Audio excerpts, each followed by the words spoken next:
Assalamualaikum warahmatullahi wabarakatuh. Teman-teman sekalian yang selalu dirahmati Allah, kalau kita perhatikan tentang kasus yang baru-baru ini terjadi, mulai dari kasus penistaan agama sampai dengan kasus Konde Nusantara.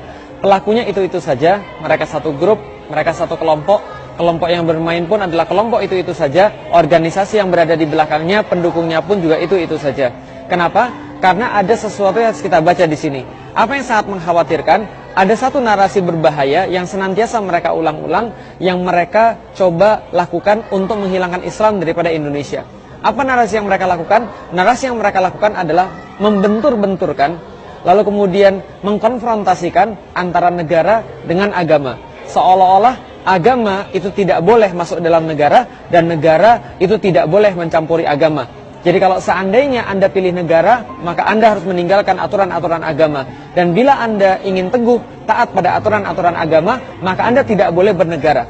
Contoh misalnya, bagaimana ketika kasus isu khilafah yang merupakan ajaran Islam, kemudian dibenturkan dengan NKRI harga mati misalnya. Seolah-olah ketika seseorang menjadi NKRI, lantas dia tidak bisa menjadi seorang muslim yang pro pada khilafah. Seolah-olah khilafah itu adalah sesuatu yang bertentangan dengan negara. Nah, ini adalah kemudian yang mereka coba lakukan, membentur-benturkan isu itu. Bagaimana lagi? Contoh misalnya, ketika Anda menjadi seorang Indonesia, berarti Anda harus beragam. Kalau beragam, berarti Anda tidak boleh memakai aturan-aturan dalam agama untuk memutuskan apa yang Anda putuskan, termasuk dalam memilih pemimpin. Jadi kalau Anda ingin pemimpin yang muslim, Anda ingin pemimpin yang menerapkan syariat Islam, berarti Anda tidak beragam. Ini salah satunya lagi. Misal, toleransi. Ketika orang berbicara tentang toleransi, berarti orang berbicara seolah-olah tidak boleh pakai agama. Maka tidak boleh pakai Islam ketika kita berbicara tentang toleransi. Kita tidak boleh menggunakan Islam ketika kita berbicara tentang hal-hal yang bersifat dengan kehidupan sosial.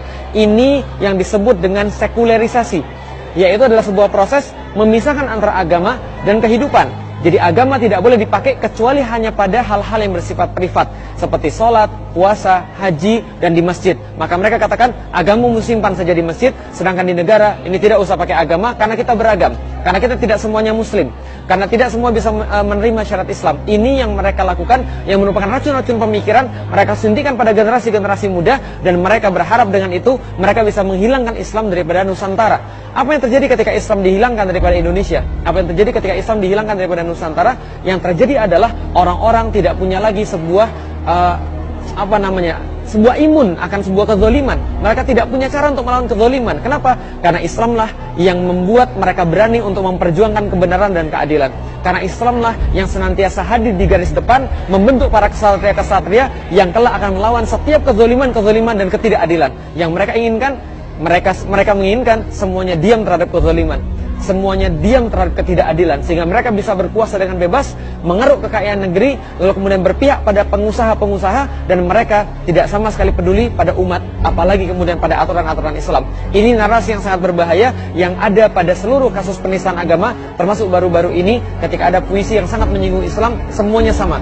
Karena itulah dalam prediksi saya, ini bukan jadi yang terakhir, tapi akan diulang-ulang narasi yang sama, akan diulang-ulang cerita yang sama, karena yang mereka inginkan adalah dihilangkannya Islam daripada negeri ini. Maka mereka tidak akan puas, mereka tidak akan berhenti sebelum terjadi sekularisasi secara total di Indonesia. Dan ini yang harus kemudian difahami oleh orang-orang muslim, dan mereka semuanya harus sadar bahwa ini adalah tidak boleh dilakukan. Mudah-mudahan teman-teman sekalian bisa memahami, bisa menyadari, dan bisa membentuk satu pemahaman Islam pada dirinya, sehingga mereka tidak mengharapkan kecuali Islam saja. Assalamualaikum warahmatullahi wabarakatuh.